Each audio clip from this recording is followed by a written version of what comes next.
به شیراز اومدم غمگین و خسته، غمگین و خسته، به دروازه رسیدم دروازه بسته.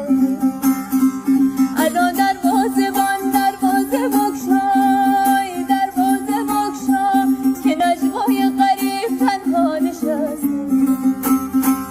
دختر دختر شیرازی دور تو بگردم، به قربون قد و بالات بگردم. دختر دختر شیرازی دور تو بگردم، به قربون قد و بالات بگردم.